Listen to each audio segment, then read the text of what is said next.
Hola, buenas noches, bienvenidos al tercer día de esto que se denomina WECMO Taller. Es un webinar de ECMO y que concluirá el día sábado y domingo en un taller presencial, pues, ¿no? Para los colegas, amigos que estén inscritos y becados.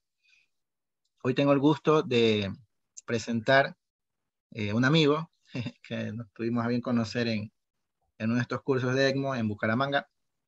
Eh, Pues nuestro amigo es de Lima, Perú, es el doctor Amado Fabricio Quiroz Sánchez.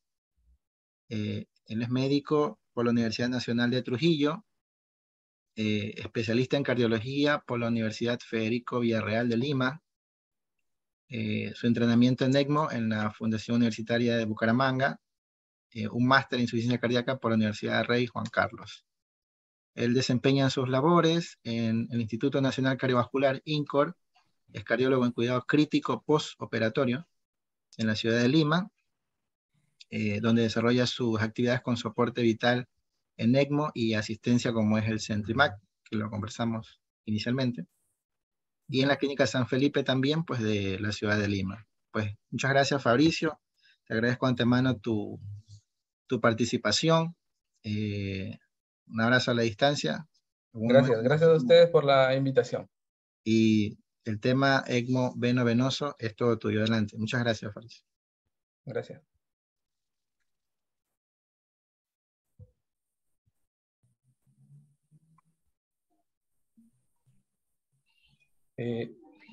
Buenas noches con todos. Hoy día vamos a conversar más que todo, ¿no? Acerca del soporte vital con ECMO VV o el ECMO veno-venoso. ¿Se logra ver la pantalla, doctor? ¿Se logra ver la Sí, pantalla, doctor Sala? sí, Sí, Fabricio, te escucho bien correcto. y veo tu pantalla. Ok, ok, perfecto. Empecemos sin más preámbulo. Bueno, ya me presentó el doctor Julio. Para mí es una satisfacción acompañarlos esta noche para un poco hablar acerca del ECMO veno-venoso. Hoy día trataremos de hablar un poco de qué es lo que es la historia del ECMO. El doctor ya Julio habló de manera amplia acerca de la historia. Solamente vamos a tratar algunos puntos, algunos hitos que han pasado en la historia para que se desarrolle este soporte vital. La clasificación que estableció la ELSO en el 2018, el soporte vital extracorpóreo, indicaciones y contraindicaciones, el dispositivo, las diferentes estructuras que tiene el dispositivo, las cánulas, las configuraciones de los tipos de canulación o módulo de canulación, los tipos de membrana, las bombas o centrífugas, complicaciones y hablar un poco de la experiencia, la poca experiencia se puede decir que hemos tenido pues, con soporte vital en veno-venoso en el Perú en el contexto de la pandemia. Sobre la historia, nosotros sabemos que de 1930 ya se empezó a hacer circulación extracorpórea, ¿no? Y con el devenir de los años, pues se han ido incorporando nuevas estructuras al soporte extracorpóreo. Ya en 1971, Hill publicó el primer uso del circuito extracorpóreo. Pero recién en 1972, el doctor Robert Bartlett, ¿no?, reportó el primer caso de ECMO cardíaco en un niño con postcirugía cardíaca. Esto es interesante porque desde aquí parte la historia del ECMO, ¿no? El doctor Robert Bartlett tiene mucho crédito en lo que respecta al avance, al conocimiento que ha ido estableciendo, creando día a día para que nosotros y los pacientes pues, puedan beneficiarse del soporte vital extracorpóreo. Ya en el año 1975, el primer caso neonatal, ¿no?, con la niña Esperanza, fue una paciente que tuvo éxito con este soporte vital extracorpóreo, ¿no?, en el contexto de un proceso respiratorio, ¿no?, una falla respiratoria. Sin embargo, como todo dispositivo, pues tiene hay que ponerlo a prueba, ¿no? Esto tuvo un retroceso a partir de los años 70. En Estados Unidos se encargó a Sapol hacer el primer estudio o ensayo clínico en ECMO, ¿no?, en el Instituto Nacional de Salud, y solamente se encontró que el beneficio, la sobrevida era del 10%. Por eso es que con este estudio se retrocedió en lo que era el soporte vital con ECMO. Aquí tenemos una fotografía del doctor Robert Bartlett. El doctor todavía está en vivo, ¿no? Él sigue impartiendo conocimiento.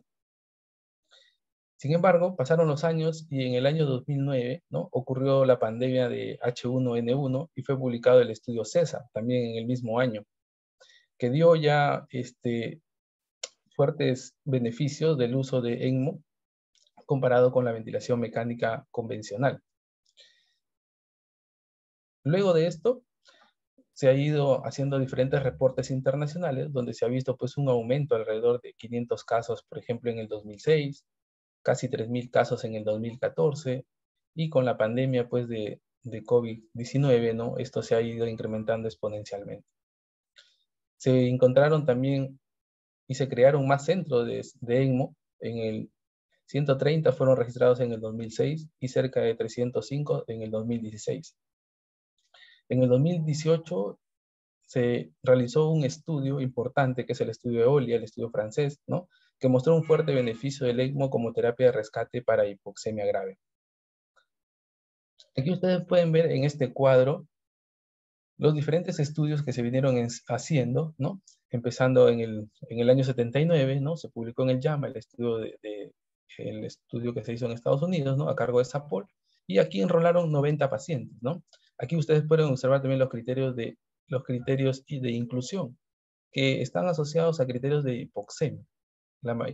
Todos incluyen criterios de hipoxemia, que más adelante vamos a revisar. También hubo algunos estudios asociados a extracción de CO2, ¿no?, publicados en el Critical Care. El estudio CESAR, que se publicó en el 2009, enrolaron a 180 pacientes. Y el estudio EOLIA, el estudio francés, que enroló a 249 pacientes. Esto es solamente para que ustedes puedan observar los centros por año, ¿no?, los centros por año que se fueron incrementando, ¿no? Entonces, cada año se fueron incrementando cada vez más centros en el mundo, y no solamente en Latinoamérica, sino en todas partes del mundo. Y con ello, pues, fueron incrementando el número de casos, ¿no?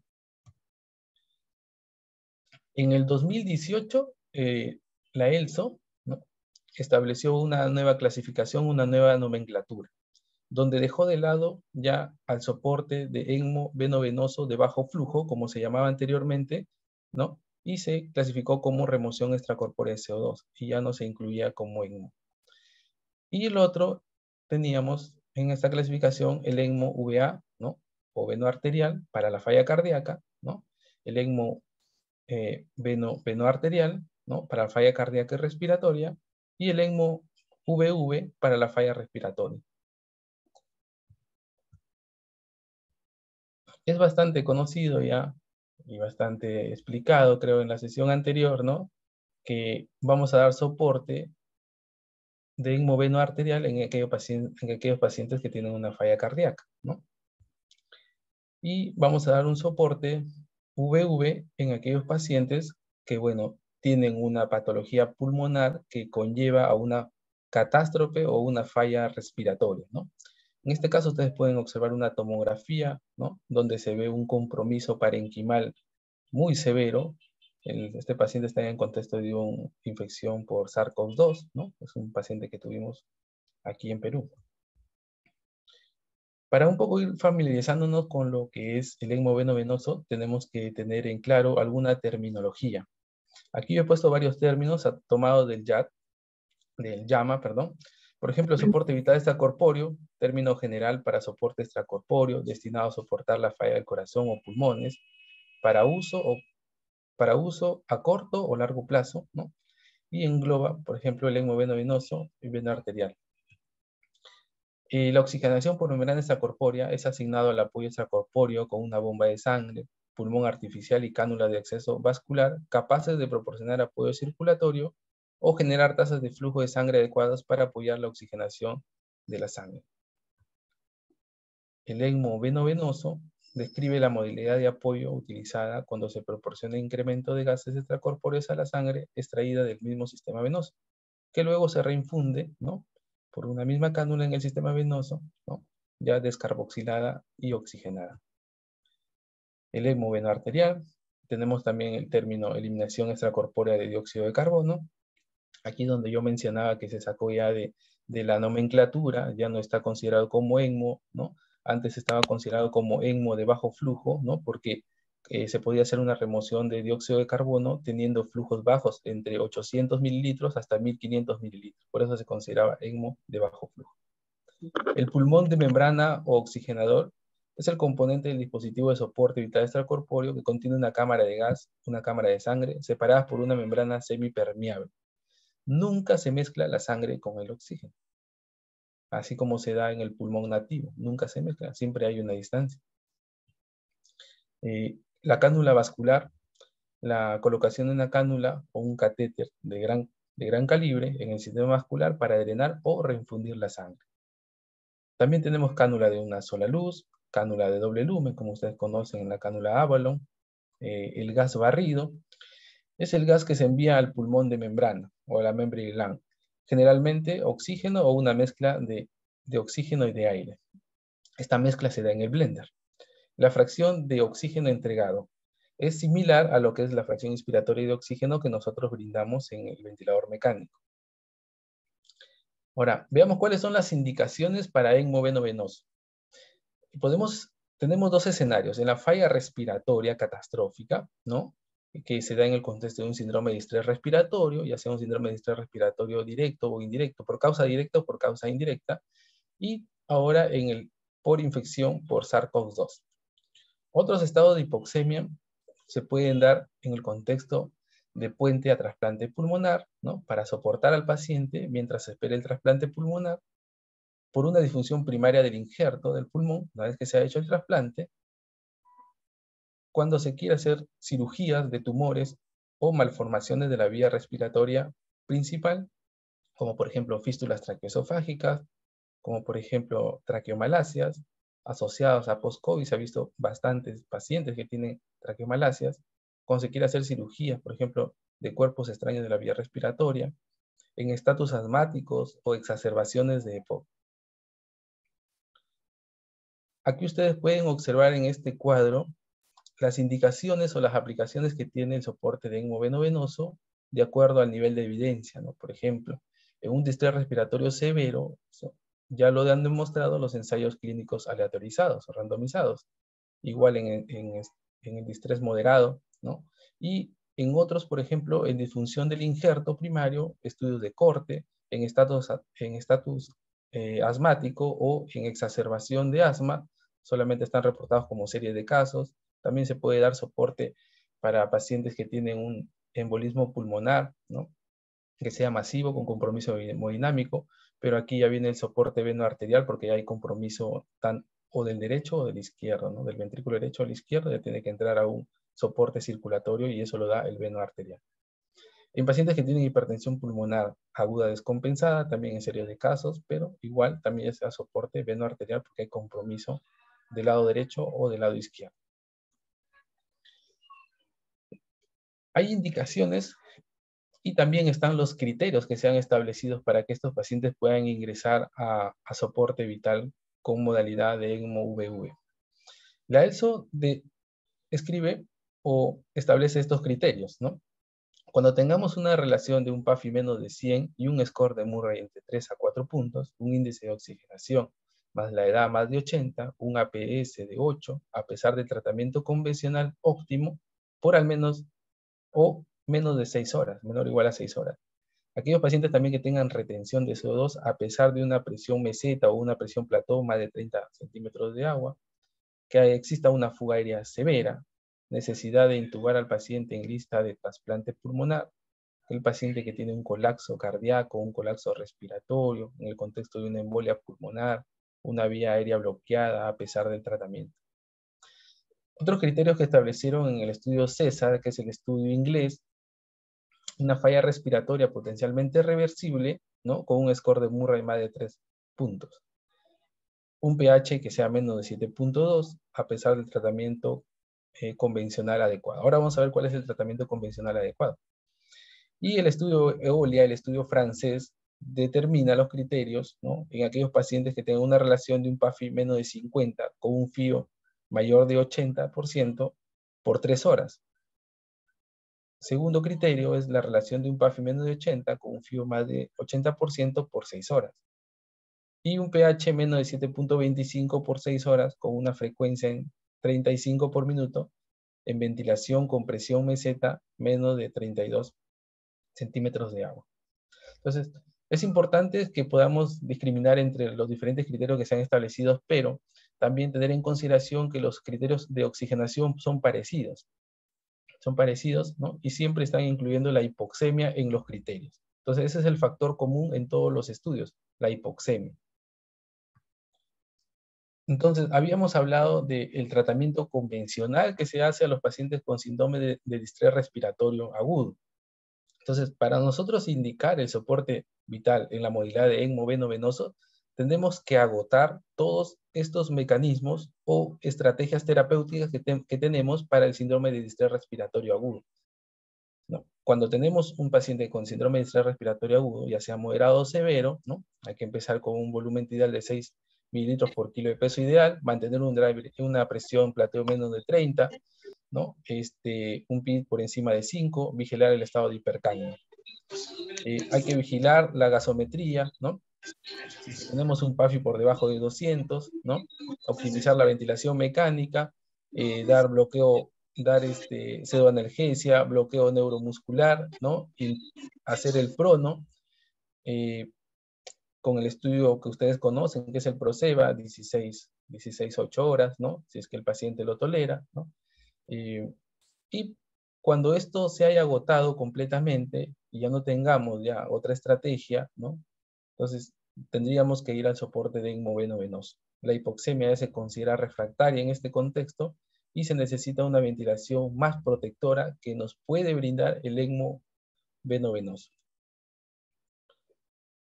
Coloqué este cuadro porque me pareció interesante la clasificación que hacen, ¿no? En criterios gasométricos y criterios ventilatorios. Y si ustedes pueden darse cuenta nuevamente, recalcar, ¿no? Que siempre está el criterio hipoxémico en todos los estudios que se han realizado.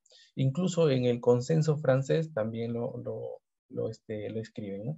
Y los criterios ventilatorios, ¿no? Que están aquí. Ahora, el score de Murray es un parámetro importante para poder establecer qué tan severo es el distrés respiratorio agudo, ¿no? Si yo tengo un score de Murray de 0 puntos, significa que no hay injuria pulmonar. Si yo tengo un score de Murray de 0.1 a 2.5, significa que hay un distrés respiratorio moderado. Y si yo tengo más de 2.5 del score de Murray, significa que yo tengo un distrés respiratorio severo. Este score toma 4 variables: el PAFI, los infiltrados o lesión a nivel de los pulmones, visualizado por una radiografía de tórax o por tomografía, el PIC y la compliance estática, ¿no? Entonces, de acuerdo a estas variables, estas 4 variables, se establece el score de Murray, ¿no? Entonces, ustedes han podido ver que aquí los estudios toman un score de Murray más de 3 puntos, significa que hay un distrés respiratorio severo, ¿no? Aquí también la ELSO toma de 3 a 4 puntos, ¿no? También significa que hay un distrés respiratorio severo. Ahora, ¿pero cuándo iniciamos ECMO veno-venoso? Eso sería la pregunta. ¿Cuándo iniciamos? Habíamos comentado que una vez que agotamos todos los mecanismos o la terapia convencional optimizada con su máxima optimización, ahí es donde nosotros deberíamos plantear ya el soporte de ECMO veno-venoso. Pero tendríamos que ver si es que existe alguna contraindicación también para ello. Entonces, antes de indicarlo, es necesario cumplir con los siguientes pasos. Primero, identificar la causa de la falla respiratoria. Ver si es que es potencialmente reversible. Porque si es que nosotros damos un soporte a un paciente que no es reversible o vemos que no hay signo de reversibilidad, al menos en la patología que tiene de base, en este caso, en el contexto de un distrés respiratorio agudo, haríamos puente a nada, ¿no? Hay un término que se describe como puente a nada, o haríamos futilidad nada más. Entonces tenemos que tener claro esto, identificar la causa de la falla respiratoria. Lo otro es que el paciente esté en ventilación mecánica protectora, con un PIC alto, pero manteniendo un driver impression menos de 15 centímetros de agua. Hay que hacer restricción de fluidos. Muchas veces los pacientes presentan balances acumulados altos, positivos, y eso puede llevar a una congestión pulmonar. Entonces, uno de los criterios, por ejemplo, de distrés respiratorio, en lo que es los criterios de Berlin, se describe que tiene que tener un capilar pues menos de 15, ¿no? descartar que no haya una congestión pulmonar, ¿no? Entonces, muchas veces coexisten, pero lo importante es hacer una restricción de fluidos. Lo otro es de que el paciente ya esté en bloqueo neuromuscular, ¿no? Ya esté en bloqueo neuromuscular, que el paciente no gatille nada, que el paciente no haga autopí, que todo la ventilación lo haga el ventilador mecánico por el paciente. Y lo otro, hacer una prueba de prono, que se sugiere 6 horas post-prono, reevaluar la mecánica pulmonar y la relación del PAFI, ¿no?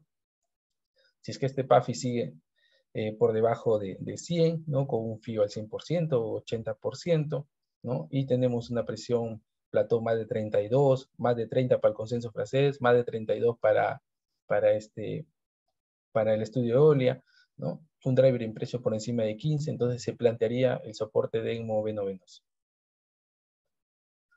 Y existen contraindicaciones para también el ECMO veno-venoso. Aquí son los criterios que establece el estudio EOLIA o que consideró contraindicados en su estudio, aquellos pacientes que tenían una ventilación mecánica por 7 días o más. El peso es importante, aquellos que tienen 1 kilo por centímetro de altura o un índice de masa corporal más de 45, insuficiencia respiratoria crónica de larga edad con oxígeno domiciliario o ventilación no invasiva, antecedente de trombocitopenia inducida por heparina, el famoso HIT, cáncer con una esperanza de vida de menos de 5 años, una condición moribunda o mayor, o un valor de puntuación de fisiología aguda simplificada, ¿no? Un SAS-2 de más de 90 puntos. Una coma actual después de un paro cardíaco no inducido por drogas y lesión del sistema nervioso central irreversible. Sobre lo que es el dispositivo, es para que nos vayamos familiarizando, vamos a ir de menos a más. Ustedes tienen que recordar que consta de 4 componentes, fundamentalmente. Una cánula de drenaje, una bomba centrífuga, un oxigenador y una cánula de reperfusión, que es la de acá, ¿no? Estos 4 componentes que ustedes ven ahí se montan en un circuito en serie, ¿no? Dependiendo si está en veno venoso, ¿no? Sería en serie, y si está en veno arterial, sería un circuito en paralelo. Entonces, aquí nosotros tenemos la cánula venosa, ¿no? Y acá tenemos la bomba, la centrífuga. Cuando la bomba empieza a funcionar, lo que genera en esta zona es una presión negativa. Esta es la zona 1 donde se genera la presión negativa. La presión negativa puede ser hasta menos 80, o se recomienda hasta menos 80. Al otro extremo, la bomba va a generar una presión positiva de 3 cruces, que normalmente puede ser entre 250 hasta 300 milímetros de mercurio. Pasando por el oxigenador, pierde esa fuerza e ingresa a la cánula de reperfusión, a la cánula arterial si está en veno arterial, en la cánula de reperfusión, o de retorno si está en veno venoso. Reingresa con menos fuerza, aproximadamente entre 250 y 270 milímetros de mercurio. Eso también depende mucho del tamaño de las cánulas. Entonces, aquí tenemos un sensor que va a medir el flujo. Este sensor va conectado a la consola. Vamos a ver posteriormente. Este es otro gráfico que me parece muy ilustrativo, que salió en el JAMA, ¿no? Donde ustedes pueden observar acá una canulación que se ha hecho, pues, tomando en consideración cabo yugular, ¿no? O fémoro yugular, si quieren así llamarlo, ¿no? Donde acá tenemos una cánula de drenaje venoso. Esta cánula va a recoger todo lo que es la circulación venosa y mediante de una bomba, que es la bomba centrífuga, esto va a pasar por el oxigenador. El oxigenador está conectado a un sistema que se llama blender o un mezclador de gases, donde vamos a tener oxígeno al 100% y vamos a tener flujo de aire, ¿no? Y vamos a impartir una fracción de oxígeno acá. Entonces vamos a tener un barrido de aire y vamos a tener una fracción inspiratoria o una fracción de oxígeno. Y en esta membrana, en la membrana, se va a dar el intercambio gaseoso, ¿no? Donde se puede dar, por la ley de Fick, vamos a tener el intercambio gaseoso se va a lavar acá el CO2 y se va a hacer intercambio de oxígeno, ¿no? Siguiendo la ley de Fick. ¿Qué significa? Que va a seguir la gradiente de presión de estos gases, ¿no? Donde hay una menor gradiente, el mayor gradiente va a ir hacia la menor gradiente y viceversa, ¿no? Entonces así es como se va a oxigenar y se va a descarboxilar la sangre que ingresa al oxigenador. Luego, que pasa por el oxigenador, se reinfunde en una vena sistémica, como es la yugular interna, y llega a la entrada de la vena cava inferior. Anteriormente hemos comentado acerca de los dispositivos o los componentes principales del ECMO. Pero el ECMO tiene varios accesorios, como ustedes pueden observar aquí, ¿no? Uno de los accesorios, por ejemplo, es el blender, ¿no? El mezclador de gases que se conecta aquí, ¿no? Con el oxígeno. Aquí ustedes pueden ver el mástil, pueden también observar el parante, ¿no? Pueden observar también la consola, pueden observar aquí el calefactor y pueden observar acá la manivela o el hand track, que es el soporte de emergencia, el dispositivo de emergencia. ¿Ok? Tiene muchos más accesorios. Ahora, hablemos un poco de las cánulas. Con lo que respecta a las cánulas, nosotros vamos a tener las cánulas arteriales y las cánulas venosas, ¿no? O cánulas de reperfusión y cánulas de drenaje. Diferentes marcas, diferentes modelos, ¿no? Las cánulas pueden tener, ahora están apareciendo cánulas o se están teniendo cánulas de mejores perfiles, ¿no? Esta cánula, por ejemplo, tiene un stop, ¿no? Donde permite poner un límite al ingreso de la cánula, ¿no? En cambio, esta cánula no la tiene, ¿no? No hay una ranura, no hay un reborde para poder poner un stop, ¿no? Entonces, son las de mejor perfil y más seguras. Las cánulas venosas, las cánulas de drenaje son polifenestradas. Las cánulas son polifenestradas, tienen fenestras, tienen series de 3 orificios alrededor, aproximadamente en los 30 centímetros o en los primeros 30 centímetros de la cánula tienen series de orificios, 3 orificios alrededor. En cambio, las cánulas arteriales solamente tienen unas series de 2 orificios laterales nada más, ¿no? Y estos orificios son importantes en la cánula de reperfusión en el lado arterial o en el lado sistémico porque permite disminuir la fuerza de cizallamiento que existe entre la cánula y la arteria, ¿no? Para evitar la disección. Y bueno, la cánula venosa o la de drenaje, que es la polifenestrada, nos permite generar un mejor drenaje con esa configuración de polifenestras.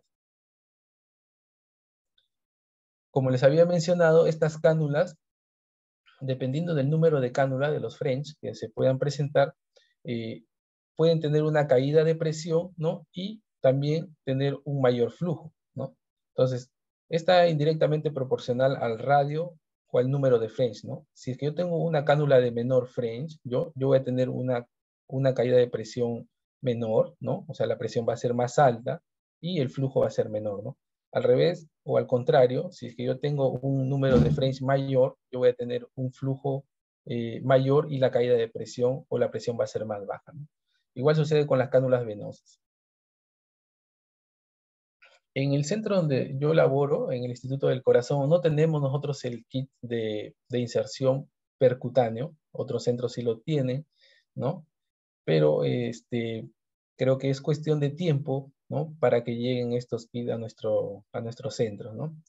Lo interesante de estos kits de percusión es de que se puede colocar de forma inmediata, son técnicas seguras, viene con dilatadores, muchas veces no están los dilatadores completos y tienen que comprarse adicionales, pero esto te disminuye el riesgo de sangrado, disminuye el riesgo de, por ejemplo, de linforragia, que nosotros tenemos mucho cuando hacemos canulación por disección, ¿no? La trombosis, la isquemia, disminuye considerablemente. Es interesante hacer la canulación. Lo hacen en todas partes del mundo, pero nosotros, como le digo, lamentablemente nosotros no tenemos estos dispositivos. Solo hacemos por disección. Existen otros tipos de cánulas, no son las únicas las que hemos presentado anteriormente, ¿no? También están las de Edwards, ¿no?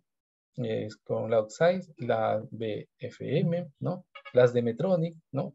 También están las cánulas de Macket, que aquí hay una cánula interesante, que es una cánula de doble lumen, que es la de Avalon, que vamos a ver en esta siguiente imagen. En esta siguiente imagen ustedes pueden ver la cánula de Avalon, que es de doble lumen, que es, se utiliza también en lo que es la configuración veno-venoso, ¿no? Tiene sus ventajas sobre las otras, un solo punto de inserción. Segundo, que es podría dar menos recirculación también. Y lo otro es de que tiene beneficio en lo que es el desplazamiento del paciente, ¿no? Con una sola cánula por acceso yugular, el paciente tiene mucha oportunidad para hacer fisioterapia, deambular, caminar, y eso le provee bastante beneficio al paciente, más aún en el contexto de infección por COVID. Entonces, aquí ustedes tienen las diferentes partes de la cánula de Avalon. Aquí en la zona, aquí en esta letra, en la letra B, se ha hecho un corte transversal donde ven el lumen de infusión o de retorno, ¿no? Y el otro lumen, ¿no? De drenaje, ¿no? Siempre el de drenaje va a ser mayor que el de reinfusión, ¿no? El dispositivo también consta de una membrana, también llamada membrane gland, ¿no? O la membrana artificial. Aquí tenemos un dispositivo que es el de Maken. Nosotros utilizamos aquí en Perú, en INCOR, utilizamos el Maken. También hemos utilizado otros como el Sorin, pero tenemos mucha familiarización o tenemos mucha... para nosotros es mucho más amigable este sistema o este dispositivo que viene unido al cardiogel. Entonces, estas membranas tienen un material de polimetilpentano, tienen una área de intercambio gaseoso de 1.8 metros cuadrados aproximadamente. Acuérdense que el área de intercambio gaseoso en el pulmón nativo es fenomenal. Son 120 metros cuadrados que tiene intercambio gaseoso. No lo pueden superar estas membranas artificiales al pulmón, por eso es que se tiene que optimizar. El volumen estático de 250, ¿no? Aquí tenemos en adulto y en pediátrico. El flujo de sangre es de 7 litros para adultos y para pediátricos de 2.7. El material de intercambio de calor es poliuretano, ¿no? La entrada venosa en pulgadas de 3 octavos para adultos y para pediátricos de 1/4. Y la salida arterial también de 3 octavos para niños o pediátricos 1/4. Y aquí es importante que ustedes puedan reconocer este recubrimiento, ¿no? Que trae ya esta membrana, que es el BioLine, que es una sustancia biocompatible, ¿no? Como un anticoagulante. Es una fosfatidilcolina. Entonces, cada vez van apareciendo más membranas o más dispositivos con recubrimiento, que son más biocompatibles y evitan la trombosis, ¿no? Con las sustancias que no son biocompatibles en el dispositivo. No son las únicas membranas, como habíamos comentado, también están la de Eurocell, ¿no? Que son cónicas, ¿no? Las Livanova también, las de Medoc y las NIPR, ¿no? Diferentes tipos de membrana, diferentes tipos de recubrimiento. Por ejemplo, la de Sorin contiene el FISI, ¿no? Que es otra sustancia de fosfatidilcolina también. Sobre la configuración del ECMO veno-venoso, ustedes pueden observar aquí las cánulas de drenaje y las cánulas de retorno. En azul las cánulas de drenaje y en rojo las cánulas de retorno. Cuando tengamos una configuración VV o venoso, ¿no? La cánula de drenaje va a estar en la cava inferior, ¿no? Y la cánula de reperfusión va a estar en la cava superior, ¿no? Y con algunas variantes. Cuando tengamos una configuración VPA, va a haber una cánula en el atrio y la otra cánula va a estar en la arteria pulmonar. Eso normalmente es cuando tenemos una falla en el ventrículo derecho, ¿no? Acuérdense que ya cuando una cánula está en la arteria pulmonar ya hay soporte circulatorio. Ya no solamente soporte oxigenatorio, sino soporte circulatorio. Y esta configuración también se puede usar en aquellos pacientes que tienen mucha recirculación con la configuración convencional, como por ejemplo en el VV, donde tenemos una cánula en la cava superior y otra en la cava inferior. Entonces mejora definitivamente, ya está demostrado que mejora. Y también tenemos la configuración venoarterial, ¿no? Donde una cánula está en el atrio, una vena cava, y el otro está a nivel, ingresa por la ilíaca y queda a nivel por encima de la arteria renal, cercano al diafragma, en el caso de VA. La configuración de VVA La cánula de drenaje está en la vena cava inferior y en la cava superior, y la cánula de retorno está o ingresa por la ilíaca. En la configuración VAV hay una cánula de drenaje en la cava inferior y las cánulas de reperfusión están una en la cava superior y otra en la ilíaca. Este es en el contexto de aquellos pacientes que estando en veno arterial, en ECMO arterial, hacen falla respiratoria. O aquellos pacientes que están en choque cardiogénico o hacen choque cardiogénico durante ECMO-VV. Me comentaron que hablemos un poco más de la canulación o las configuraciones para que un poco quede grabado los tipos de canulaciones que se tienen en ECMO veno-venoso. Entonces, esta es la canulación más común, más frecuente que se da, ¿no? Y es probablemente la más sencilla, ¿no?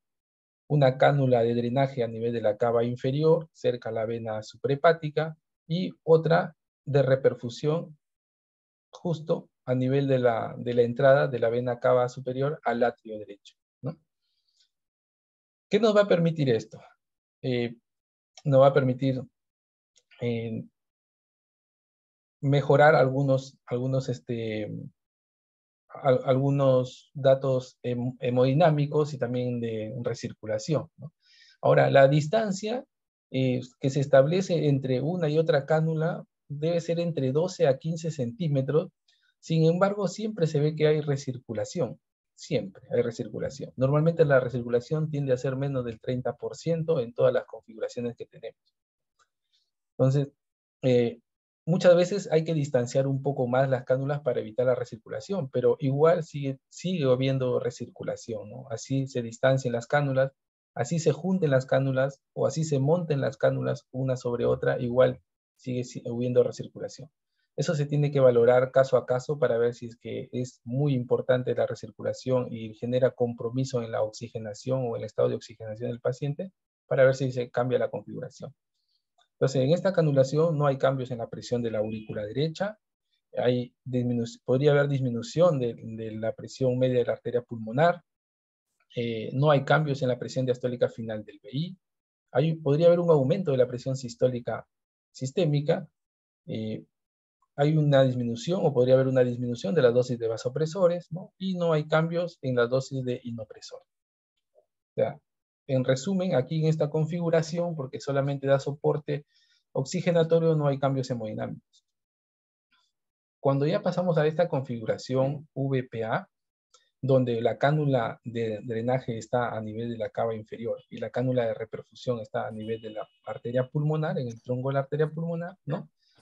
Aquí vamos a tener una disminución o decremento de la presión en la aurícula derecha. Vamos a tener un incremento de la presión media de la arteria pulmonar. Aquí ya se está dando soporte circulatorio con este tema. Hay un incremento también de la presión diastólica final del VI. Puede haber un incremento también de la presión sistólica, de la arterial. Va a haber una disminución de los vasopresores y también pueden haber una disminución de los inopresores, puesto que ya se está dando también, aparte de soporte oxigenatorio, también se está dando soporte circulatorio. La configuración VVA, vamos a tener dos cánulas de drenaje, una en la cava inferior, otra en la cava superior, y la que reperfunde, ¿no? Es la cánula que pasa por la femoral hacia ilíaca, ¿no? Quedando aproximadamente por encima dependiendo del tamaño, algunas quedan por encima deberían quedar por encima de las arterias renales, otras quedan abajo por el tamaño de la cánula, el tamaño del paciente también. No siempre hay las cánulas ideales, ¿no? Pero normalmente nosotros vemos que la cánula queda un poco por arriba de las cánulas de las arterias renales. Se tiene que colocar con un reperfusor, ¿no? Cuando ya tenemos pasamos a arterial. En esta canulación va a haber disminución de la presión de la aurícula derecha, va a haber disminución de la presión media de la arteria pulmonar, puede haber un incremento o una disminución de la presión diastólica final del VI. Acuérdense que cuando hay una cánula arterial ya hay aumento de la postcarga y eso aumenta la presión diastólica final del VI. Hay un incremento de la presión también arterial, la presión media se incrementa porque la cánula va a aumentar el incremento de la presión media. Hay una disminución de la dosis de vasopresores porque ya se está dando soporte circulatorio, y hay una disminución también del soporte inotrópico. En la siguiente configuración, que es la configuración VAV, vamos a tener una sola cánula de drenaje, ¿no? Que va a ser la cánula que está en la vena cava inferior. Y vamos a tener dos cánulas de reperfusión. Una que va por ilíaca y la otra que ingresa aquí en la vena cava superior. Entonces, este tipo de canulación, esta configuración que tenemos, va a hacer que disminuya la presión en la aurícula derecha, ¿no? Va a hacer que disminuya también la presión media de la arteria pulmonar. Puede aumentar o incrementar la presión diastólica final del VI porque ya tenemos soporte circulatorio.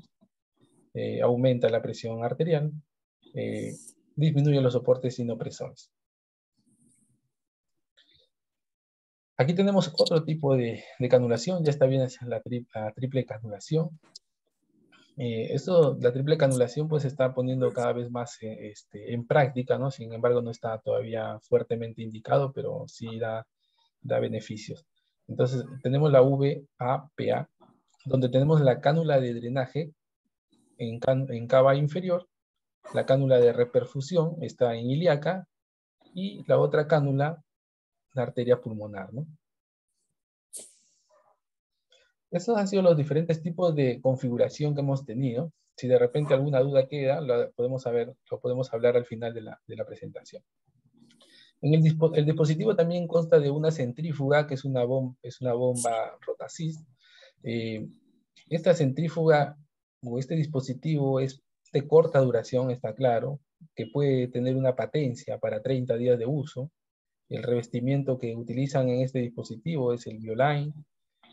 La bomba centrífuga tiene una tecnología de suspensión magnética para evitar el cizallamiento, evitar la fricción, evitar la lisis, evitar la trombogénesis.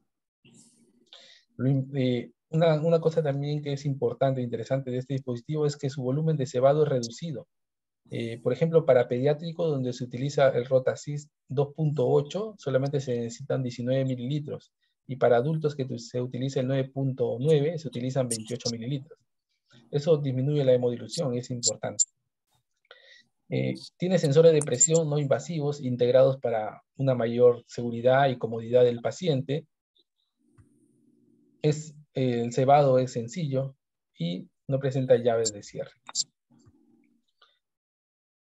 Aquí tenemos la consola del cardiogel, ¿no? Que es el dispositivo que nosotros con más frecuencia utilizamos y la cual hemos utilizado en otros pacientes con infección por COVID, ¿no?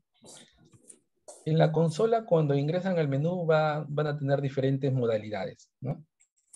La modalidad, por ejemplo, del pulmón que está de azul es para el soporte ECMO-VV, el que está en rojo para el soporte de ECMO-VA, este que está en verde es para la remoción de CO2, el que está en morado o en lila es para dar bypass cardiopulmonar, y este que está en verde es para asistencia ventricular. Entonces, 5 modalidades nos puede dar este dispositivo, ¿no? Y en la consola, en la configuración de la consola o en el menú existe. Esta es la consola, esta es la pantalla de la consola. Acá me voy a detener para explicarles un poco más acerca de lo que es las presiones y las revoluciones que nosotros manejamos en cada uno de los pacientes. Aquí ya tenemos la pantalla de la consola, donde acá en el extremo izquierdo de ustedes pueden observar que está en color azul, que es el pulmón en azul, donde hemos comentado que esta configuración es ECMO-VV. Entonces, para nosotros dar soporte ECMO veno-venoso, se recomiendan flujos altos, entre 50 a 80 ml por kilo de peso, o manteniendo un índice cardíaco más de 2.5 por área de superficie corporal, cualquiera de las dos. En comparación al ECMO-VA, normalmente nosotros damos un flujo entre 2.2 hasta 2.7 por área de superficie corporal, un poco menos. Nosotros aquí en la consola solamente manipulamos las revoluciones por minuto. Y si ustedes pueden observar aquí, con 3.150 revoluciones por minuto estamos alcanzando un flujo de 4.65 litros por minuto. Aproximadamente, y lo digo así, aproximadamente, entre 500 revoluciones a 1.000 revoluciones pueden generar 1 litro. Eso depende del relleno venoso o de la precarga del lado derecho. Y ustedes se van a dar cuenta porque manteniendo las mismas revoluciones va a variar el flujo sin modificar las revoluciones cuando le puedan pasar mayor volumen, ¿no? Y cuando, por ejemplo, sus pacientes estén en diálisis y lo ultrafiltren en 2-3 litros, esto va a caer, el flujo va a caer, con las mismas revoluciones va a caer y vamos a tener que aumentar las revoluciones. Entonces, esto es importante, ¿no? Solamente manipulamos o modificamos las revoluciones por minutos para mantener un flujo estimado en el paciente que está en ECMO. Después nosotros vamos a tener una zona 1, que es la zona venosa, donde se genera presión negativa a expensas de la centrífuga. Lo recomendable es que esté hasta menos 80 de presión negativa. Por encima de menos 80, ¿no? Se genera mucha presión a nivel de las cavidades, el tejido se puede pegar a la cánula, ¿no? Y si no hay un buen relleno venoso, esto va a comenzar a sonar, va a comenzar a ponerse en amarillo. Si en alguna oportunidad ustedes han visto, se pone en amarillo. Después tenemos la zona 2 o la zona interna, donde la presión, yo les comenté, era 3 cruces, ¿no? Alcanzan presiones hasta de 250 hasta 300. Después hay una zona 3, que es la zona, esta también llamada zona premembrana, y esta también la zona arterial, llamada zona postmembrana, ¿no? Pueden alcanzar hasta 250 hasta 270 de presión, ¿no? La diferencia en la pre y la postmembrana, va a ser la gradiente transmembrana, que en este caso nosotros en nuestros pacientes lo tendremos en 32 milímetros de mercurio. Se recomienda pues de que sea idealmente menos de 25, pero se pueden alcanzar hasta presiones de 50, ¿no? Entonces, cuando ya se incrementan las presiones transmembrana, eso nos puede dar indicios de que la membrana se está trombosando, ¿no? O que se está disfuncionando la membrana. Y aquí nosotros sí tenemos que ser claros al establecer nuestras alarmas. Tenemos que configurar aquí la consola y poner nuestras alarmas, ¿no? Más menos 15 se recomienda. O sea, ponemos por encima nuestras alarmas más 15 y menos 15, ¿no? Entonces, en ese margen trabajamos. También aquí está el dispositivo, nos da integrado también la temperatura de la sangre y también nos da la saturación premembrana, ¿no? Esta es la saturación premembrana. Si nosotros cambiamos acá, le damos clic acá a este tubito de ensayo que ustedes pueden ver acá, también nos da la hemoglobina y el hematocrito, ¿no? Que normalmente en veno venoso, comparado con la hemoglobina que obtenemos periférica, es 1 gramo menos, ¿no? Acá en esta cadena es para identificar si es que hay burbujas también, ¿no? Aquí en la casa que está acá ingresan y pueden ver las diferentes modalidades, ¿no? Y aquí no se olviden de configurar sus alarmas. Entonces, acá también está marcando la batería. Acuérdense que está tenerlo conectado el dispositivo. Cuando se transporta, porque el cardiogel es transportable, es uno de los dispositivos que mejor se puede transportar, tiene una batería de litio que puede durar en aproximadamente 3 horas. ¿Okay? Entonces, tener de backup siempre eso. Nosotros siempre vamos a hacer un monitoreo en el paciente que está en este soporte vital extracorpóreo. Se tiene que hacer un examen físico del paciente, ver las características al examen, ¿no? Tenemos que hacer registro de los signos vitales, frecuencia cardíaca, presión media, la PVC, la saturación periférica de oxígeno, la saturación venosa central de oxígeno, la presión arterial pulmonar, si es que corresponde. Hay que hacer el examen del sitio de la canulación, ver si es que no hay hematomas, si es que no hay sangrado, ver los puntos de fijación, que no se corran las cánulas también. Hay que verificar las tubuladuras, que no tengan acodamientos. Hay que ver la coloración de las cánulas, diferenciar las cánulas. También es importante hacer la valoración de las cánulas para ver si es que hay aire, trombos o fibrinas. Es importante empezar por el lado arterial, en este caso si estamos en veno venoso, empezar por la cánula de reperfusión para ver si es que no hay aire masivo que nos pueda complicar el soporte con el veno venoso. Hay que examinar el intercambiador de calor. La sangre tiene que ingresar tibia al organismo, no puede ingresar ni muy fría ni muy caliente, nunca con una temperatura más de 39 grados. Hay que examinar el oxigenador por su cara anterior. En el caso de los dispositivos que nosotros tenemos tipo Macket, ¿no? Es una membrana tipo romboidal, donde vemos que con mayor frecuencia los trombos se forman en los ángulos, ¿no? Entonces hay que ser muy minucioso al examinar el oxigenador con una linterna, ¿no? Que provea buena luz. Vigilar las presiones en la consola, ya hemos hablado un poco acerca de las presiones en la consola y las alarmas que nosotros tenemos que programar. Hay que examinar el mezclador de gases, hay que ver con cuántos de requerimiento está el paciente. En los pacientes con hemo venoso siempre vamos a estar con la fracción de oxígeno al 100% y el barrido de aire, ¿no? El flujo de aire va a ser variable de acuerdo al objetivo que tengamos del CO2 en la gasometría arterial.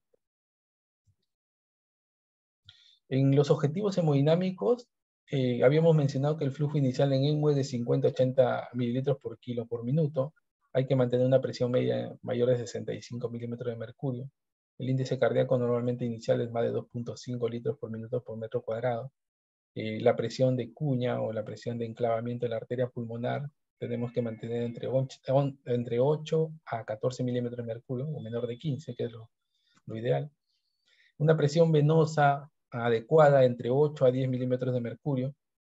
Ustedes se van a dar cuenta que cuando tengan una presión venosa por debajo de 8, va a comenzar a la zona 1 a sonar, a generar más presión negativa, ¿no?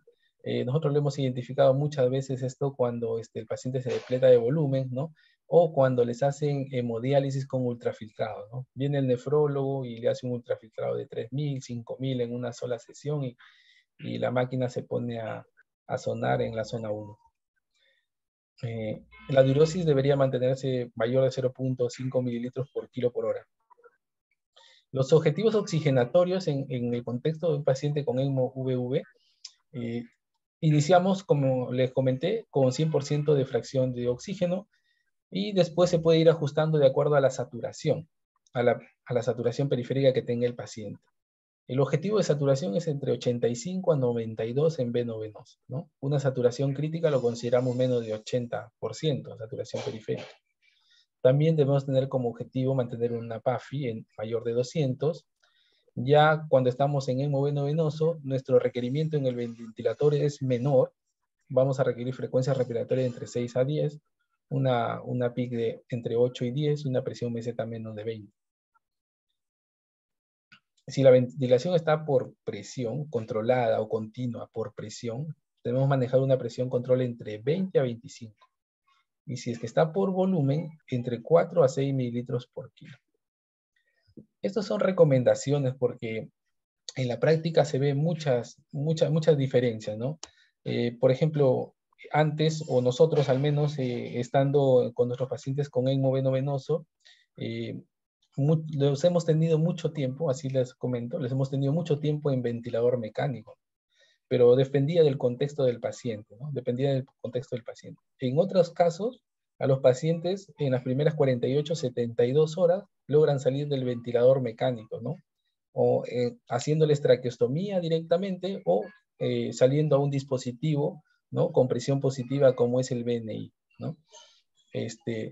Generalmente hemos visto eso, hemos tenido la oportunidad de verlo con mayor frecuencia cuando fuimos a la Fundación Cardiovascular en Bucaramanga, ¿no? Ahí vimos que por la casuística alta que tienen ellos, hacen pues diferentes modalidades, ¿no? Diferentes cortes, si se puede decir así, ¿no? Algunos pacientes los tienen con ECMO venoso, a las 48 a 72 horas le retiran el tubo orotraqueal, ¿no? Y le hacen traqueostomía, y a otro grupo les hacen, salcan del ventilador mecánico, les daban el tubo orotraqueal y pasan a un dispositivo no invasivo como el BNI, ¿no? Entonces, una vez que se haya alcanzado, pues obviamente el estado hemodinámico, si es que el paciente tiene alguno, y los objetivos oxigenatorios. En la analítica vamos a hacer un control cada 6 horas de la gasometría arterial, algunos iones y el lactato. Cada 12 horas podemos hacer un hemograma y un perfil de coagulación. Cada 24 horas vamos a hacer la bioquímica, incluyendo calcio iónico, fósforo, magnesio. El ProBNP no lo hacemos nosotros con frecuencia, salvo hay algún compromiso hemodinámico o para monitorizar un compromiso hemodinámico o un estrés del músculo cardíaco. La proteína C reactiva y procalcitonina, ¿no? Nosotros cada 24 horas no lo hacemos normalmente cada 72 o en sospecha de algún proceso infeccioso. Perfil hepático también es importante en lo que es el monitoreo. Nosotros hemos tenido el primer paciente que tuvimos en hemoveno-venoso, tenemos una disfunción hepática, una congestión hepática importante. Las bilirrubinas totales llegaron hasta 54. Tuvimos que utilizar un dispositivo que es un dispositivo especial que ahora se está utilizando con mayor fuerza y con mayor nivel de evidencia, creo que es el CITOSOR, ¿no? Que ya más adelante les voy a comentar un poco de eso. También se tiene que hacer hemograma, hay que hacer un perfil de coagulación, dímero D, fibrinógeno, LAT3, hay que hacer gasometrías pre y post membrana, hay que también ir valorando la hemoglobina. No hay una hemoglobina ideal para estos pacientes, pero sí una hemoglobina que mantenga un estado de oxigenación adecuado, ¿no? Y que se acerque a lo fisiológico. Que se acerque a lo fisiológico se recomienda la hemoglobina, ¿no? Algunos recomiendan 10 de hemoglobina, ¿no? Entonces, pero es muy variable paciente a paciente, ¿no? Y también es importante tomar una radiografía de tórax cada 24 horas. Cada 48 horas se puede solicitar un frote de lámina de sangre periférica, ¿no? Valorar también si hay actoglobulia. Los cultivos se pueden tomar cada 72 horas o sospecha de infección. También se puede dosar el antifactor 10A, siempre y cuando pues haya variaciones significativas del tiempo de activación de coagulación o el ATC, ¿no? O altos requerimientos de heparina, ¿no? Que se sospeche de resistencia a la heparina, ¿no? Por ejemplo, cuando hay resistencia a la heparina, pues ustedes saben que el AT3 se une al factor 10 y se potencia su efecto, ¿no? Muchas veces cuando no hay el factor AT3, la eficacia o la eficiencia de la heparina disminuye, ¿no? Y se tiene que pasar complejo a AT3, ¿no? Y se ve con bastante frecuencia esto más en niños, ¿no? Que tienen déficit del AT3, ¿no? Como todo dispositivo tiene sus complicaciones, el dispositivo no es inocuo al organismo, ¿no? Y puede generar complicaciones. Aquí he tratado de resumir tal vez las complicaciones más graves o más importantes, ¿no? Por ejemplo, podemos tener estados de hipoxemia, como les había comentado, la hipoxemia se define en hemoveno venoso una saturación periférica por debajo de 80%, ¿no? Entonces, aquí hay que optimizar el dispositivo, ¿no? En algunos casos se tiene que utilizar otra membrana, una doble membrana, una membrana en serie, ¿no? Hay que ver también si es que hay falla de la bomba, ¿no? Valorar si es que el paciente con el dispositivo está generando mucha recirculación, ¿no? También otra de las complicaciones importantes es aire masivo, hay que tener cuidado con el aire masivo, ¿no? Por eso es que hay que empezar la revisión por la cánula de reperfusión para poder hacer un clampaje, ¿no? Tener las pinzas de emergencia siempre, las pinzas Hodman que se recomiendan, ¿no? Para poder evacuar el aire, ¿no? Y también hay que valorar la falla del oxigenador, ¿no? La falla del oxigenador, nosotros vamos valorando con la gasometría pre y post membrana, ¿no? El objetivo para nosotros decir que hay un oxigenador que está cumpliendo su función, ¿no? Es tener una PO post membrana más de 200, ¿no? Y tener una gradiente de CO2 entre 8 a 10 milímetros, ¿no? Eso me indica que hay una oxigenación adecuada de la membrana y también que hay una descarboxilación que se está cumpliendo el objetivo, ¿no? Entonces, eso se tiene que ir valorando conforme vayamos avanzando en el soporte vital, ¿no? Hay algunas membranas que pueden durar pocos días, hay otras membranas que pueden durar, algunas nos han durado a nosotros 3 días, en otros casos nos ha durado hasta 21 días la membrana, ¿no? Entonces, es importante ir valorando caso a caso y de acuerdo a cómo vaya a evolucionar el paciente.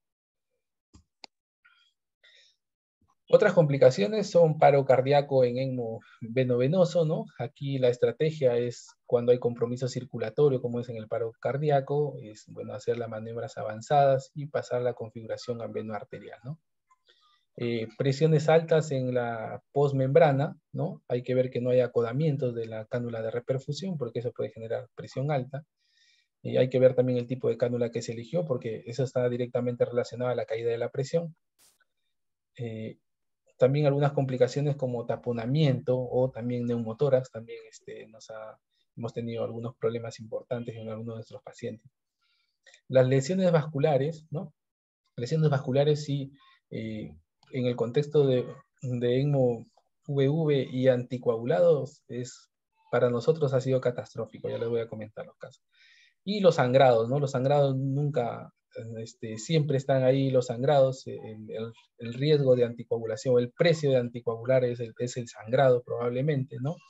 Hemos tenido pacientes con sangrado subaracnoideo, hemos tenido pacientes con sangrado también, algunos hemorragias digestivas altas, ¿no? Entonces, es que se necesitan transfusiones masivas, más de 10 paquetes globulares, ¿no? Entonces, es importante identificarlos a tiempo y corregirlos a tiempo, ¿no?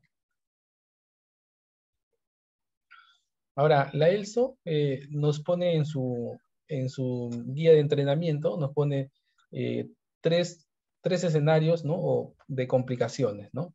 Por ejemplo, en el momento de la canulación, ¿no? La ELSO reporta un 6% de complicaciones relacionadas a la canulación, ¿no?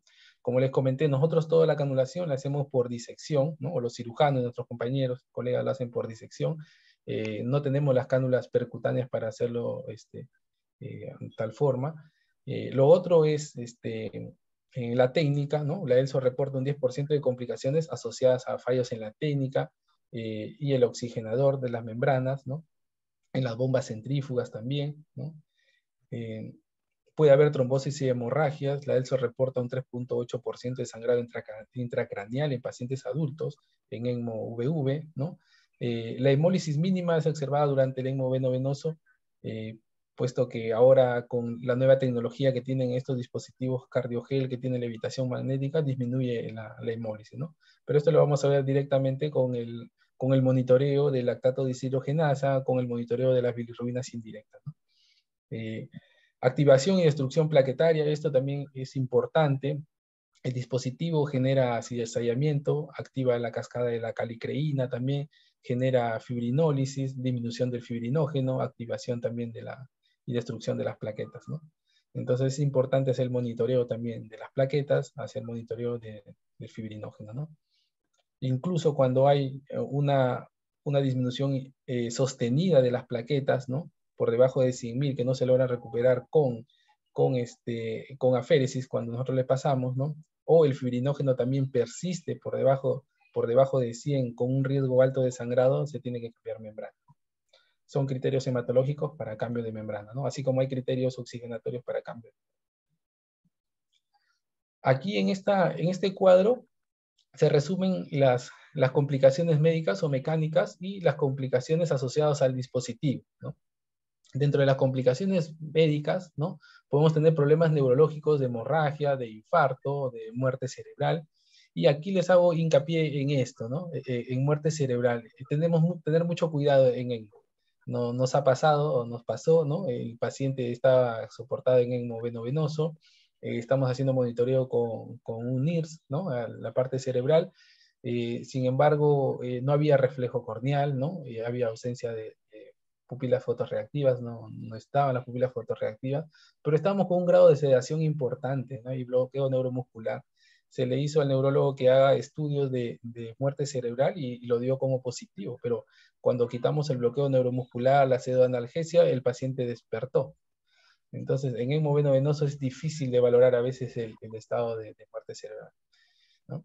En la parte pulmonar, el neumotórax puede haber hasta 5.8%, hemorragia pulmonar también, cuando la presión de las cánulas son altos o el flujo es alto también, 3.9%. Pueden haber o desencadenarse arritmias cardíacas, taponamiento cardíaco, también requerimiento de reanimación cardiopulmonar en el paciente en parada. La parte renal también se puede ver afectada, ¿no? En algunos pacientes llegan a hacer terapia de reemplazo renal, aumento de creatinina también. Pueden haber infecciones hasta un 11.1%, ¿no? Hematológico, lo que más se ha visto es hemólisis, ¿no? Coagulación, el CID, que es la coagulación intravascular diseminada, solamente se reporta en el 2%. Nosotros no hemos tenido esos casos. Lo que nosotros hemos tenido, y me pareció, como le dije, en los 3 casos que hemos tenido, las complicaciones se nos han presentado con bastante frecuencia. Nosotros hemos tenido una trombocitopenia inducida por heparina, ¿no? En este caso que tuvimos la trombocitopenia inducida por heparina, tuvimos que ir con otro anticoagulante que recomendaba la ELSO, ¿no? En este caso podría ser la vivalirudina o el argotraban. Sin embargo, en Perú nosotros no teníamos disponibilidad de ese anticoagulante. Entonces tuvimos que anticoagular con dabigatran hasta que llegue la vivalirudina de Estados Unidos, ¿no? La solicitamos y en 2 días llegó la vivalirudina de Estados Unidos, ¿no? Entonces con eso empezamos a anticoagular, ¿no? Y alcanzamos el objetivo. Pero esa membrana tuvimos que cambiarlo a los 3 días porque se trombosó toda la membrana, ¿no? Entonces la vivalirudina sí nos dio buenos resultados y de ahí en adelante empezamos a anticoagular con vivalirudina. Sangrado a nivel de las cánulas también se reportan, 7.8%, ¿no? Sangrado en el sitio quirúrgico también. El sangrado gastrointestinal, 5.5%. Hemorragia pulmonar también. Hematomas. Aquí de repente nosotros lo que tenemos por la disección, por la técnica de disección, encontramos más linforraquia nosotros. Hematomas no hemos visto mucho, pero sí linforraquia. Con lo que respecta a las complicaciones del dispositivo, ¿no? Y un poco lo que hemos mencionado, las fallas del oxigenador, ¿no? Los cambios del circuito también se pueden dar en 2.4%, ¿no? Aire en el circuito, el fallo de la bomba, relacionados a la canulación también, ¿no? Lo que ya hemos mencionado un poco. Dentro de las complicaciones, sería todo un tema para poder conversar acerca de las complicaciones y cuáles son las acciones que debemos tomar. Sin embargo, he tomado como una de las complicaciones la recirculación para un poquito ahondar en lo que respecta a esta complicación, puesto que se da con bastante frecuencia en lo que es este tipo o esta modalidad de ECMO veno-venoso. Entonces, aquí en esta gráfica podemos observar aquí que hay una cánula, ¿no? Una configuración de una cánula doble lumen, ¿no? Donde estas fenestras están drenando, ¿no? Y aquí está reperfundiendo, siempre en dirección al anillo tricuspidio, ¿no? Y aquí estas flechas pequeñas indican la posible recirculación que pueda tener el paciente, ¿no? La posible recirculación que pueda tener. Entonces, una cánula que va por el acceso yugular interno hacia la vena cava superior, ¿no? Quedando esto justo a nivel de la aurícula derecha, insinuada el orificio de reperfusión hacia el ángulo tricuspidio, podemos tener estas situaciones de recirculación. Aquí hay otra cánula también, que es un poco más larga, ¿no? Esta es la cánula de Avalon, ¿no? Donde vemos que hay también un porcentaje de recirculación a nivel de acá, de la zona de reperfusión, ¿no? Y también aquí, también, porque acá hay mezcla en la aurícula y también hacia esta zona. Acá, hasta esa zona, la zona distal no la hay. Cuando tenemos la configuración clásica, ¿no? Bicaval, ¿no? Vemos que la recirculación puede ser más o es hacia la cánula de drenaje, ¿no? La recirculación. El flujo que se reperfunde acá, se mezcla en la aurícula, ¿no? Y va hacia la cánula de drenaje, ¿no? Muchas veces se ha tratado de distanciar un poco más las cánulas, pero en realidad en la práctica no tiene mucho beneficio, ¿no? Y aquí, por ejemplo, las cánulas que se montan o que se juntan, ¿no? Igual tienen un porcentaje de recirculación, ¿no? Entonces, a nivel de acá del drenaje, tienen también un porcentaje de recirculación. Las otras cánulas o configuración donde una cánula de drenaje está invertida, ¿no? Una está en la cava superior y la de reinfusión está en la cava inferior, también tiene un porcentaje de recirculación, ¿no? Como habíamos mencionado, una de las estrategias para disminuir o generar cero recirculación al menos es pasar una cánula hacia la arteria pulmonar, ¿no? Pero ¿cómo estimo la fracción de recirculación? Miren, aquí hay una ecuación que está en los libros, ¿no? En la literatura, donde podemos obtener la siguiente ecuación para poder calcular la fracción de recirculación. La saturación premembrana, tomamos la saturación premembrana, la saturación mixta venosa, la saturación postmembrana y la saturación mixta. Ahora, ¿cómo calculamos esto? Hay tres formas para poder calcular esta saturación mixta. La más frecuente es colocando un catéter o un CVC a nivel de acceso yugular y tener la punta del catéter lo más distal posible, ¿no? Cuando se toma esa muestra es aproximadamente la saturación mixta. Lo otro es que se puede hacer disminuyendo el flujo de barrido del gas a nivel del blender y aproximando la saturación premembrana a esta saturación mixta. Y la otra es por dilución, ¿no? Se puede obtener también por dilución. La más sencilla y la más usada y que la mayoría lo usa es el catéter, ¿no? Por ejemplo, este es uno de nuestros pacientes que estuvo en soporte VV, ¿no? Donde ustedes pueden observar acá dos cánulas, ¿no? La canulación clásica, que es la bicaval. Aquí está la cánula de reperfusión y acá está la cánula de drenaje, ¿no? En este paciente obtuvimos una recirculación más del 30%, si no más recuerdo era 35%, 38%, y tomamos placa, vimos la distancia de separación de las cánulas y eran de 9 centímetros aproximadamente, ¿no? Entonces, en ese caso lo que hicimos fue un poco distanciar la cánula, ¿no? La cánula de drenaje, la cánula de drenaje la sacamos 2 centímetros más y quedamos más o menos en 11, 12 centímetros de distancia, y con eso sí mejoró un poco la recirculación. Pero como les comento, no siempre va a haber un porcentaje de recirculación, como hemos visto en los gráficos anteriores, ¿no? Por más que nosotros pongamos las disposiciones o las configuraciones que están descritas, ¿no? Ahora, ¿cuándo sospecho de recirculación, no? Es muy sencillo en la práctica porque yo voy a tener el monitor y voy a ver que la saturación arterial sistémica disminuye, o sea, la cantidad de flujo que está yendo hacia la arteria pulmonar y hacia la circulación del lado izquierdo no es la adecuada porque todo lo está absorbiendo, lo está chupando la cánula de drenaje, ¿no? Y está recirculando, ¿no? Entonces, como parámetro a nivel de la saturación periférica, yo voy a tener que va a estar disminuida, ¿no? Y lo otro, la saturación premembrana va a estar aumentada. Algunos dicen cuando está más de 75 o 80% ya tenemos algún dato de que hay una recirculación.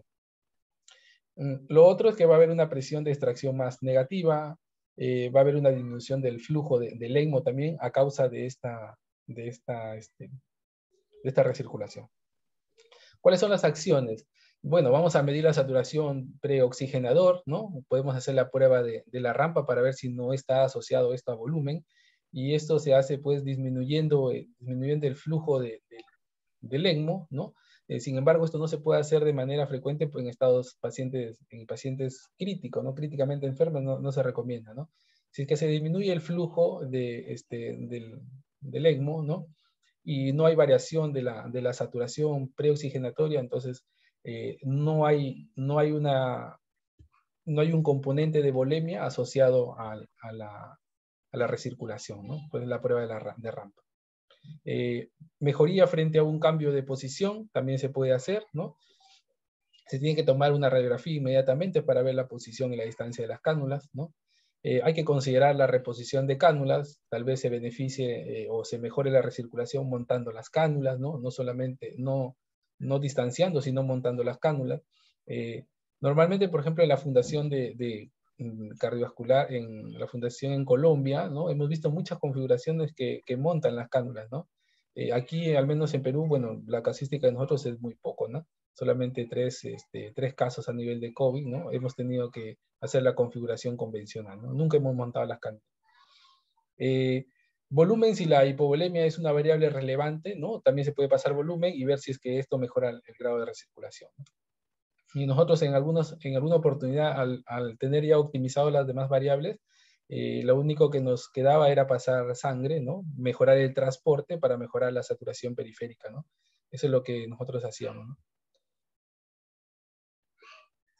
Ahora, el destete del ECMO veno-venoso va a estar se considera, pues, de acuerdo a que se hayan alcanzado ya los objetivos, ¿no? Por ejemplo, uno de ellos es la mejoría de la radiografía, mejoría de la oxigenación, ¿no? Con un FIO, una fracción de oxígeno en el ECMO menos del 50-60%. En el paciente, un FIO menos de 50-60% y un PAFI más de 200. En el ventilador, mejoría de la ventilación con un pH de 730, ¿no? Y un CO2 menos de 50, ¿no? En estos pacientes en los pacientes con COVID, bueno, ustedes también han podido observar que tienen mucho nivel de hipercapnia, ¿no? Mucho nivel de hipercapnia. Incluso nosotros manejamos una hipercapnia permisiva, ¿no? Llegábamos o manteníamos rango de hasta 60, ¿no? Y teníamos un pH de hasta 7.28. Entonces, un estado pues de acidosis respiratoria permisible, ¿no? Pero que el paciente lo toleraba, ¿no? Estabilidad clínico-analítica también, ¿no? Una vez que vamos a hacer el destete del ECMO veno-venoso, hay que cambiar el respirador a parámetros ventilatorios mínimos para ver si lo tolera. Por ejemplo, mantener una fracción expiratoria de oxígeno en el ventilador entre 40 y 60%, una presión pico entre 25 y 30, una meseta que alcance 25 centímetros de agua, un PIC entre 5 y 10, la frecuencia respiratoria entre 15 y 20.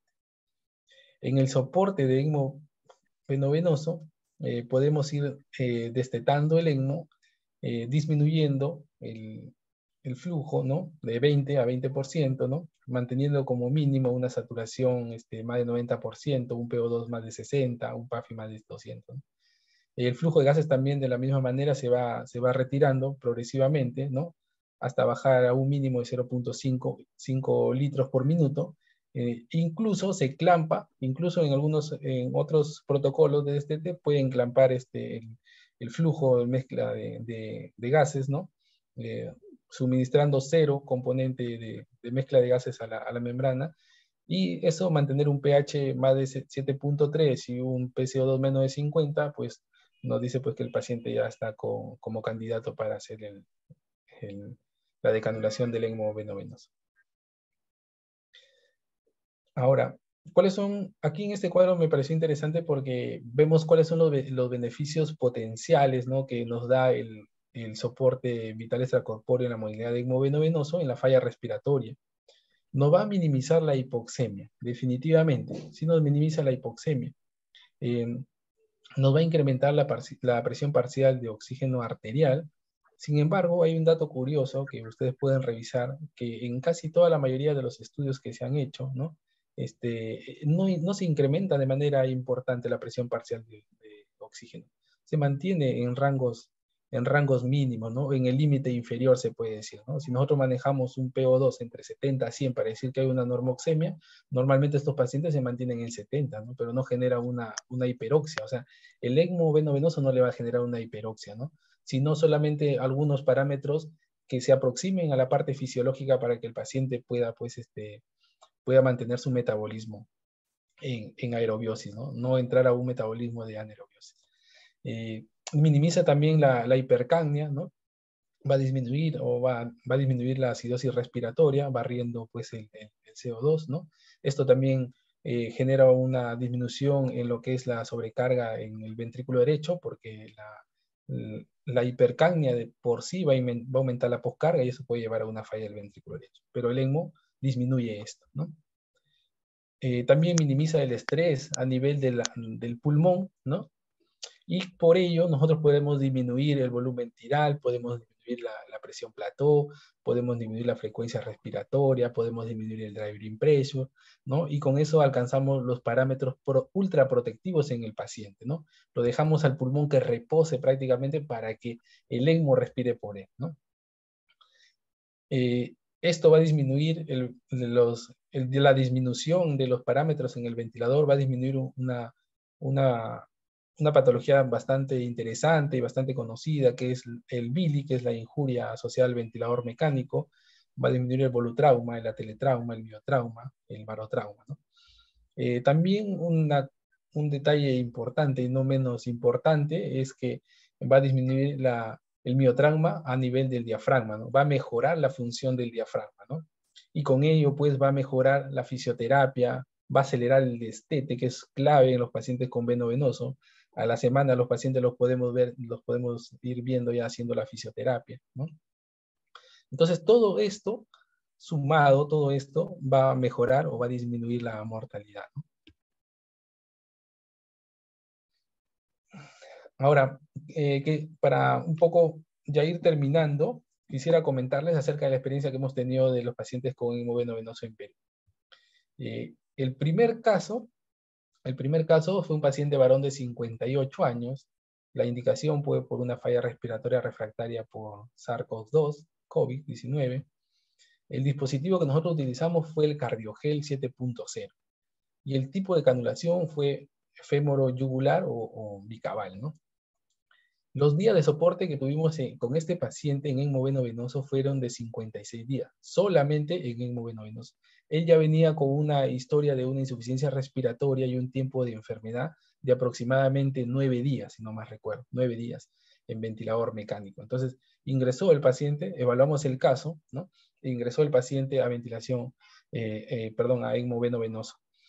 Nosotros no teníamos experiencia, les soy muy sincero, no teníamos experiencia en veno venoso, cero experiencia en hemoveno venoso, pero sí teníamos mucha experiencia, o mediana experiencia, si se podría llamar así, en lo que es soporte con hemoveno arterial. En el Instituto del Corazón nosotros hacemos soporte veno arterial por ser un centro cardiovascular.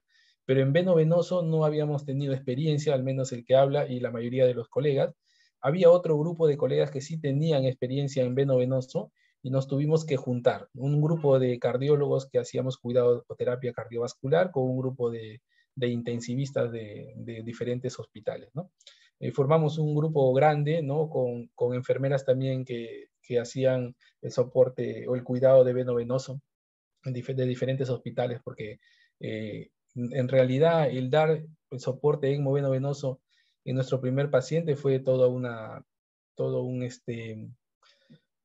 hazaña, si se puede llamar así, porque fue el primero que nosotros hicimos y que gracias al trabajo en equipo, pues el paciente salió vivo, ¿no? El paciente se cumplió el objetivo y bueno, tuvo una supervivencia el paciente, ¿no? Hasta el momento el paciente está vivo. Entonces, aquí yo les quiero comentar el caso particular porque, como les comenté, hemos tenido pocos pacientes, pero hemos tenido complicaciones importantes. Este paciente era un caso particular porque tenía fístulas parenquimales. Cuando el paciente estaba en ventilación mecánica, prácticamente le hicimos una ventilación en apnea, ¿no? Le hicimos una ventilación en apnea, el ventilador sonaba a cada momento porque el ventilador que teníamos como rango mínimo toleraba la alarma 0.5 litros en el volumen tidal, en el volumen minuto, ¿no? Entonces, como le hacíamos una ventilación en apnea prácticamente porque la fístula era grande, ¿no? El ventilador sonaba a cada momento, ¿no? Entonces, en este paciente sí tuvimos que tenerlo pues con una pseudoanalgesia y bloqueo neuromuscular por aproximadamente 2 semanas, ¿no? Y siempre estábamos pues con la consultoría, ¿no? De la mano del doctor Rodrigo Díaz, de la Clínica Las Condes, que tiene mucha experiencia.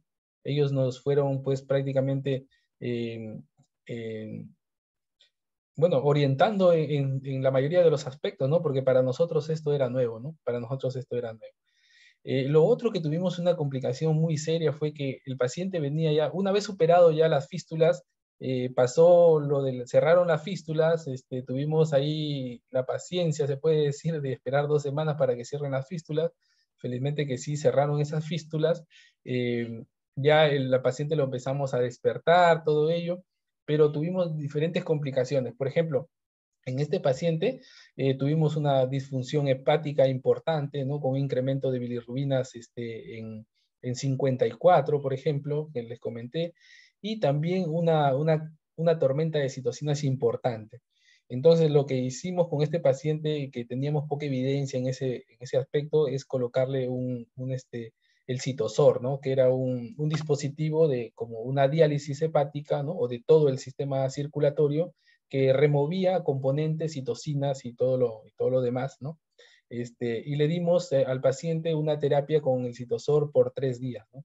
Créanme que al tercer día las citocinas, todo el componente inflamatorio, las bilirrubinas cayeron de manera espectacular.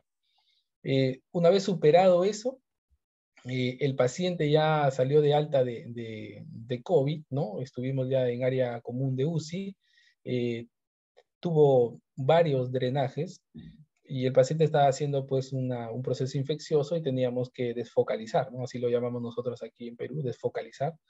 Entonces tenía una cánula que nos estaba dando problemas probablemente y decidimos retirar esa cánula, una cánula pleural, a nivel pleural derecho. Una vez que sacamos esa cánula, se vino toda la catástrofe, una hemorragia masiva. Entonces, tuvimos que entrar bueno, el cirujano tuvo que entrar a hacer la hemostasia, ¿no? En la primera intención, pues hubo sangrado de aproximadamente 4.000, 5.000 mililitros, ¿no? Después de eso, el paciente salió, pero después, cuando salió, recuerdo que justamente yo estaba de turno, le comenté a la licenciada que igual el paciente iba a sangrar, entonces había que poner 2 vías periféricas, donde podíamos pasar más volumen por ahí por las vías periféricas. Entonces, esas 2 vías periféricas nos salvaron, o lo salvaron al paciente, ¿no? Porque el paciente, después de que salió de sala, salió nuevamente con un DREN, ¿no? Pero comenzó a sangrar por el DREN 200, 300 por hora, ¿no? Entonces, comenzamos a pasar componentes por las vías periféricas y con ese mantuvimos, pues, al paciente al menos con vida. En el segundo intento, porque ahí menos de 24 horas el paciente tuvo que entrar nuevamente a hacer revisión de hemostasia, el sangrado era profuso, ¿no? Y lo que se tuvo que hacer es un empaquetamiento del pulmón. Se tuvo que empaquetar. Entonces, así como se hace packing cardíaco, hicimos en el pulmón, primera vez, ¿no? No había cero experiencia, como le dije en esto. Se empaquetó el pulmón y recién el empaquetamiento pulmonar fue el que contuvo el sangrado, ¿no? Ya a las 72 horas de cumplir el objetivo, no sangraba el paciente, se entró a sala a retirar el pack, ¿no? Entonces, una experiencia muy enriquecedora, con bastantes complicaciones lo del paciente. Para nosotros ha sido muy enriquecedor. Fue nuestro primer paciente, nuestro primer caso que salió de ECMO veno-venoso y fue exitoso. El siguiente es un paciente de 42 años. La indicación fue para soporte de cirugía de vía respiratoria principal. Este paciente había tenido como antecedente ya infección por COVID, pero había hecho una traqueomalacia severa. Entonces se necesitaba dar soporte para la cirugía, ¿no? En este caso utilizamos un dispositivo Rotaflow, ¿no? Es un dispositivo que no lo utilizábamos con mayor frecuencia, pero que en ese momento no teníamos otra disponibilidad del cardiogel. Entonces lo tuvimos que hacer con un Rotaflow, ¿no? El Rotaflow, la desventaja de repente es de que viene por partes, hay que armarlo, las configuraciones, diferente al cardiogel que viene todo integrado, el cono con la membrana, ¿no? Y la consola integrada, viene todo integrado, ¿no? Aquí en el Rotaflow hay que medir presiones por separado, ¿no? Y hay que integrar, hay que armar por separado la membrana y la centrífuga y todo ello. El tipo de canulación también fue femoroyugular. Los días de soporte solamente fueron para la cirugía, fue un día, exactamente fueron 36 horas que se le dio al paciente para el soporte con ECMO veno-venoso en este tipo de indicación, ¿no? Aquí no tuvimos mayor complicación, pues fue rápido y se destetó, se decanuló rápido al paciente en 36 horas. El último caso, y que también fue muy interesante, fue un paciente de 65 años, ¿no? La indicación fue una falla respiratoria refractaria por SARS-CoV-2. El dispositivo que se utilizó al inicio fue un Cardiogel 5.0 y luego fueron ya 7.0.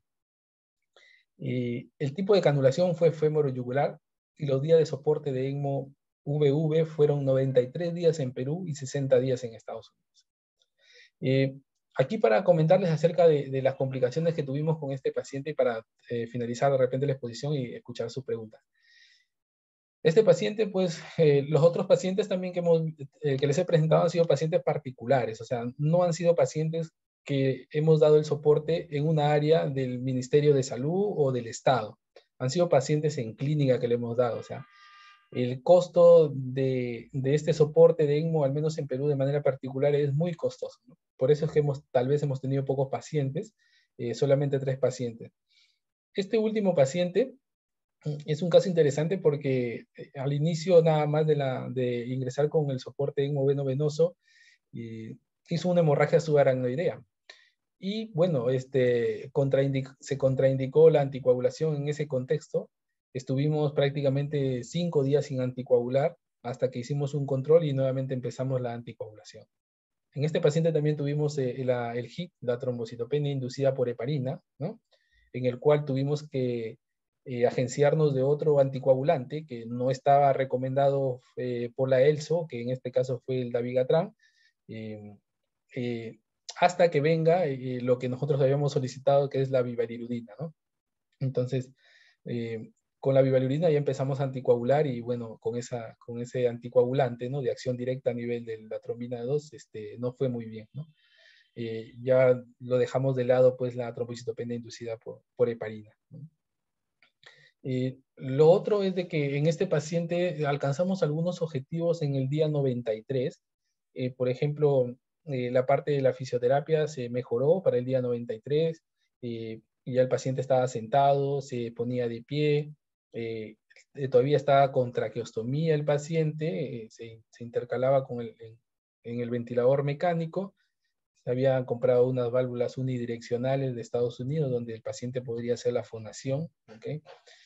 Pero se vio que en el otro criterio de mejoría en lo que es la parte parenquimal por tomografía, no daba luces de que había mejorado de manera importante, ¿no? Y los estados de oxigenación tampoco cumplían el objetivo. Entonces, de la mano con la Clínica Las Condes, con el doctor Rodrigo Díaz, pues se replanteó el caso y se decidió enviar al paciente a Estados Unidos porque tenía el recurso para que se le haga trasplante pulmonar. Ahora, aquí en el Perú también hacemos trasplante pulmonar. Sin embargo, el paciente salía de los criterios para poder hacer un trasplante pulmonar. El paciente tenía más de 65 años, justo estaba en el límite. Era hipertenso y tenía un stent coronario. Entonces salía de los criterios para poder hacer este trasplante pulmonar. Pero en Estados Unidos se consultó a varios centros y en algunos centros era candidato. Entonces el paciente fue a Estados Unidos, estuvo 60 días, pero sin embargo tampoco se cumplió el objetivo, estuvo en espera, hizo complicaciones de la configuración que llevó de acá, de la configuración veno-fémoro-yugular, que hicieron poner una cánula Avalon, pero no se pudo. El paciente hizo hemorragia digestiva alta, hizo también enfermedad, problema cerebral, y bueno, falleció, ¿no? Falleció después de los 60 días que estuvo en Estados Unidos, ¿no? Y bueno, esa ha sido nuestra experiencia con estos tipos de pacientes, ¿no? Nosotros sí hemos sido muy éticos en